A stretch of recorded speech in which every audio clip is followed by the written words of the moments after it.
All right, welcome back to the Explainer. Today, we are decoding the absolute madness happening with gold this week. We're going to cut right through the noise, peek behind the curtain to see what institutional money is actually doing, and put together a rock-solid trading plan for the week of July 6th through 10th. So let's just get right into it. Okay, let's dive into this. Gold just closed with a remarkably strong bullish pin bar candle, which, looks like a total classic buy signal, right? But if we dig a little deeper, we have to ask ourselves, is this actually where the market is setting a massive trap? Because while everyday retail traders are jumping all over that single bullish candle, we need to zoom out and see exactly how the smart money is positioning itself for the next major swing. Section 1. The three macro forces. So, force number one is the US dollar, the DXY.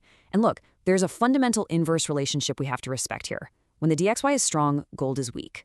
It's like a giant seesaw. And right now, the dollar is seriously flexing. After basically 13 months of just chopping around in consolidation, the DXY finally broke out. And yeah, sure, we saw a brief pullback, but buyers aggressively stepped right back in at that crucial 100.0 to 100.3 support zone. You can see it in those last two daily candles with their long lower wicks. The big players are actively demanding dollars at that floor. And honestly, that spells major trouble for any kind of sustained gold rally. Which brings us to the ultimate battleground. The impending fight at the 101.5 resistance level for the DXY is literally going to rewrite the short-term trading landscape.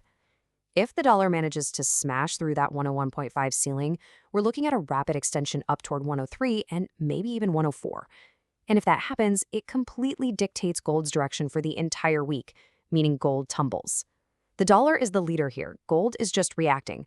So we absolutely must keep our eyes glued to that level. Moving on to force number 2, geopolitics. Now, there are definitely some geopolitical floors propping up gold right now. We've got a rather fragile, temporary ceasefire involving the US, Israel, and Iran. And over in Eastern Europe, the Russia-Ukraine peace talks are, well, they're progressing, but it's moving incredibly slowly. Now, you might be thinking that these kinds of geopolitical tensions usually act as a massive safe haven magnet for gold, and you'd be right. They do provide a long-term floor. But, and this is absolutely crucial, for right now, today, they just aren't strong enough to offset the intense short-term selling pressure coming from a strengthening US dollar. Section 2, following institutional money. And this brilliantly illustrates exactly what's going on behind the scenes. 21 tons. That is just a staggering amount of gold.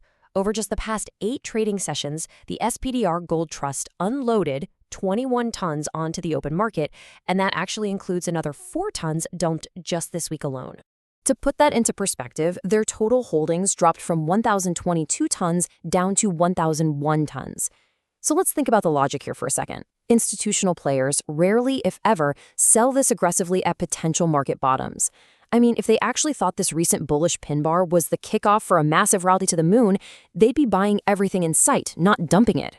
Instead, they are actively locking in profits because they fully expect gold to drop even further as the US dollar recovers.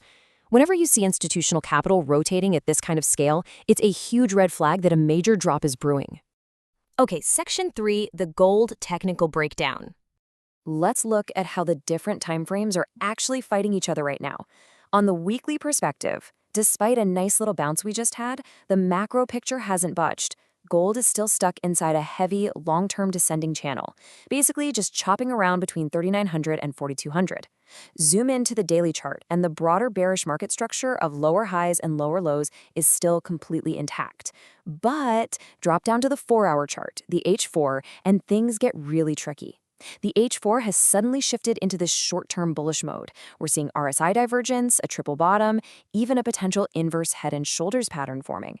This right here, this exact clash of timeframes, is exactly why so many retail traders get utterly confused and trapped. Which leads us straight to the most critical level on the board right now, the 4,200 major resistance zone. Because of that heavy overhead bearish pressure on the weekly and daily charts, combined with all that institutional selling we just talked about, we are treating this current H4 rally as merely a corrective move, a temporary bounce. As price gets closer to that 4,200 ceiling, we're actually anticipating a really sharp rejection, pushing it back down toward 4,100, or honestly, even the 4,000 level, before buyers can muster up enough strength for a real sustained recovery. But guys, we have to be incredibly careful around that 4,200 ceiling. Let's talk about a major hazard here, the false breakout.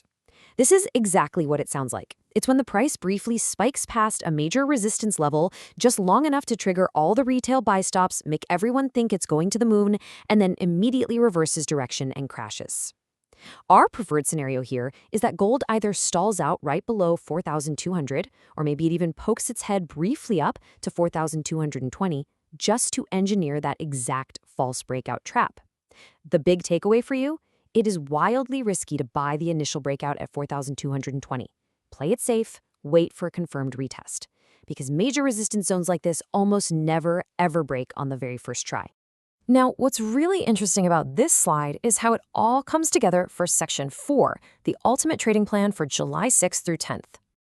Since our primary bias is definitely bearish, let's map out our high probability sell zones. Sell zone 1 is sitting way up high at 4,330 to 4,400.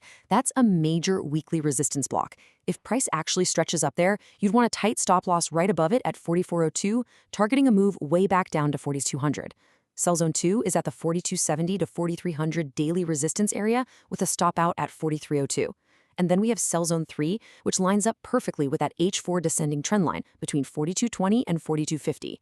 Notice the stop loss on that one is just above at 4,252. If that specific zone holds, we're talking about extended downside targets riding all the way down into the 3,500 level. But remember, you have absolutely got to respect those strict stop losses. Of course, as analytical traders, we don't just blindly guess. We plan for both sides of the market. If the DXY completely fails to break above that 101.5 resistance we mentioned, then strong rebound rallies in gold are absolutely on the table. So here are your buy zones. Zone 1 is down at the major weekly support block of 3,900 to 3,955. You'd place the stop loss at 3,887, targeting a bounce back up to 4,100. Zone 2 is resting at the 4,000 to 4,055 daily support. And finally, Zone 3 is a super quick scalp-only zone between 4,100 and 4,135. If you are taking these counter-trend longs, just promise me you'll manage your risk very closely, all right? So, we've covered a tremendous amount of ground today, from macro dollar dynamics all the way down to precise to-the-pip entry zones. But before we wrap up, I want to leave you with this anchor rule to guide your entire trading week. As long as the DXY remains above 100, our preferred scenario remains bearish for gold. It really is that simple. Everything flows from the dollar right now. So as you go to set up your charts this week, I want to leave you with this one final provocative question. Are your current open positions trading with the massive weight of institutional smart money, or are you hoping to be that one lucky retail trader who manages to catch a falling knife? Trade smart, manage your risk like a pro, and I will see you in our next explainer.